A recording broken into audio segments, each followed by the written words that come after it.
विराजमान होंगे रामलला, गर्भगृह में विराजमान होंगे रामलला। ये जानकारी इस वक्त सामने आ रही है अयोध्या धाम से ये खबर।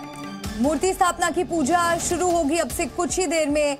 आज राम भक्तों के लिए बहुत बड़ा दिन है। अयोध्या में विराजमान होंगे रामलला, थोड़ी देर में रामलला विराजमान होंगे और वहां से जो तस्वीरें सामने आ रही हैं वो हम आपको दिखा रहे हैं। देखिए रामलला की मूर्ति और मूर्तिकार अरुण योगीराज इस तस्वीर में आपको नजर आ रहे हैं। गर्भगृह में विराजमान होंगे रामलला अब से थोड़ी देर में। तो आज आपको बता दें अयोध्या के लिए वो शुभ घड़ी है। हालांकि प्राण प्रतिष्ठा का जो कार्यक्रम है वो संपन्न होगा 22 जनवरी को, लेकिन कार्यक्रम लगातार जारी है और गर्भगृह में विराजमान होंगे रामलला। आज मूर्ति इनकी कल ही अयोध्या पहुंच गई थी।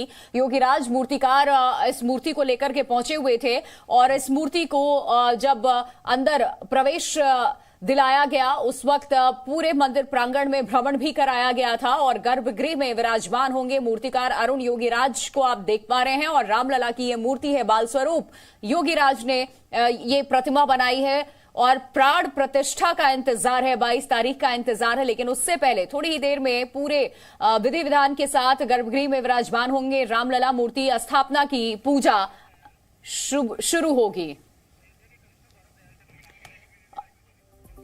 तो अयोध्या में तैयारी पूरी हो चुकी है। अयोध्या के कमिश्नर गौरव दयाल से भी बातचीत हुई है और किस तरीके की तैयारियां हैं। राम भक्तों में खुशी भी है, लेकिन सुरक्षा को लेकर के क्या तैयारी है वो भी आपको बताते हैं। 22 जनवरी को रामलला की प्राण प्रतिष्ठा होनी है। लगभग 8000 की संख्या में मेहमान यहां पर आएंगे जिन्हें आमंत्रित किया गया है। प्रधानमंत्री नरेंद्र मोदी मौजूद रहेंगे। हमारे साथ अयोध्या मंडल के कमिश्नर गौरव दयाल मौजूद हैं। गौरव दयाल जी, क्या खास तैयारी राम जन्मभूमि परिसर में की जा रही है, खासतौर पर जो मेहमान आएंगे और प्रधानमंत्री नरेंद्र मोदी के लिए? जितने हमारे इन्वाइटीज हैं सबको वहां पर बैठाने के लिए तैयारी समय चल रही है। उनको विभिन्न ब्लॉक्स में बैठाया जाएगा। किस ब्लॉक में किसको बैठाया जाना है इसको हम लोगों ने तय कर लिया है और माननीय प्रधानमंत्री जी के आने के लगभग 1 घंटे पहले सबको बैठा लें हम लोग, ये प्रयास है। माननीय प्रधानमंत्री जी का जो अंदर का रूट है वो हम लोगों ने जो प्रस्तावित किया है उस पर अभी मंथन चल रहा है और जैसे ही पीएम कार्यालय से इस पर हरी झंडी मिलेगी हम उस पर तैयारी करेंगे। तो सबसे इम्पोर्टेंट एस्पेक्ट सिक्योरिटी का है, उस पर विशेष ध्यान दिया जा रहा है। वहां पर जो भी हमारा कार्यक्रम होगा उसका प्रसारण लाइव वो पूरे विश्व में सही से हो सके, उसमें कोई बाधा उत्पन्न ना हो, उसका विशेष ख्याल रखा गया है।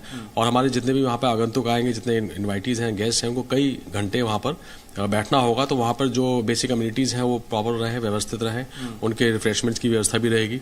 तो इन सब चीज़ों को ध्यान रखा जा रहा है क्योंकि ये बहुत ऐतिहासिक क्षण है और किसी प्रकार की कोई गलती ना हो किसी लेवल पे, इसलिए इसको रिहर्स कर रहे हैं हम लोग और अच्छे से व्यवस्था बनाने का। गौरव जी, कितने बजे तक जो मेहमान आ रहे हैं उनको श्री राम जन्मभूमि परिसर में अंतिम एंट्री मिल पाएगी? क्योंकि बहुत बड़ी संख्या में वीवीआईपी भी आ रहे हैं और भी लोग आ रहे हैं, तो उनके लिए कोई खास गाइडलाइन? देखिए, हम लोग प्रयास ये कर रहे हैं कि 9 बजे से लोग बैठने लग जाएं और 11 बजे तक 10:30 तक सब लोग बैठ जाएं। उसके बावजूद भी हम लोगों ने जो हमारे गेस्ट हैं उनका जो आने का रास्ता है और जो माननीय प्रधानमंत्री जी का रूट रहेगा उसमें जो क्रिस क्रॉस हो रहे हैं दोनों रास्ते, उसको मिनिमम इफेक्ट हो माननीय प्रधानमंत्री जी का रूट, इस प्रकार से रूट को प्लान किया है।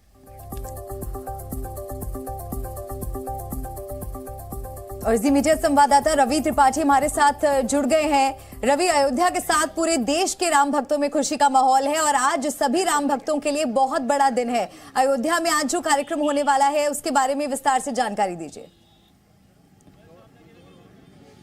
नहीं, देखिए, राम लला की जो मूर्ति है कल कैंपस में चली गई थी और आज उसको स्थापित किया जाना है। लगभग आपने कहा, सही कहा कि थोड़ी देर में मूर्ति को स्थापित करने का कार्यक्रम शुरू हो जाएगा। मूर्ति स्थापित की जाएगी तमाम साधु संतों के मौजूदगी में, जो मुख्य यजमान है उनके मौजूदगी में, और आज से एक तरह से कहा जाए तो प्राण प्रतिष्ठा के कार्यक्रम की शुरुआत हो जाएगी। वहाँ पूर्व मूर्ति की जो भी प्राण प्रतिष्ठा के लिए कार्यक्रम होता है, जिस चीज से उनका एक तरह से कहा जाए उनमें सब प्राण डालने की जो प्रक्रिया होती है एक विधि के तहत, तो सारा शुरू हो जाएगा। तारीख को ही प्राण प्रतिष्ठा के साथ दर्शन के लिए लोगों को देखने के लिए मिलेगा वो मूर्ति? नहीं, मूर्ति तो 22 तारीख के बाद ही प्राण प्रतिष्ठा के लिए, जब प्राण प्रतिष्ठा होगी तभी उसका कवर हटाया जाएगा। बाकी प्रोसेस मैंने कहा ना, जैसे आप कोई भी पूजा करती हैं, किसी मूर्ति की पूजा करती हैं तो मूर्ति का अनावरण तभी किया जाता है जब पूजा संपन्न हो जाती है तब। तो प्राण प्रतिष्ठा नहीं, पूरी तरह से प्राण उस मूर्ति में डाल दी जाएगी। जो प्रोसेस होता है यज्ञ के माध्यम से, तमाम सारी चीजें आज से शुरू कर दी जाएगी मूर्ति को रखने के बाद से। और उसके जैसे गंगा सरयू के जल से उनको नहलाने का काम, तमाम सारे काम। मैं यहाँ घाट पे हूँ और कुछ चीज दिखाना चाहूंगा। बहुत सारे कलर आपको अयोध्या में देखने को मिलेंगे। रवि, समय की कमी है, हम वापस आपके पास लौटेंगे और ये तस्वीरें आप दर्शकों तक जरूर पहुंचाइएगा। बिल्कुल, अयोध्या धाम की हर तस्वीर जी न्यूज लगातार ग्राउंड से आप तक पहुंचा रहा है। खबरों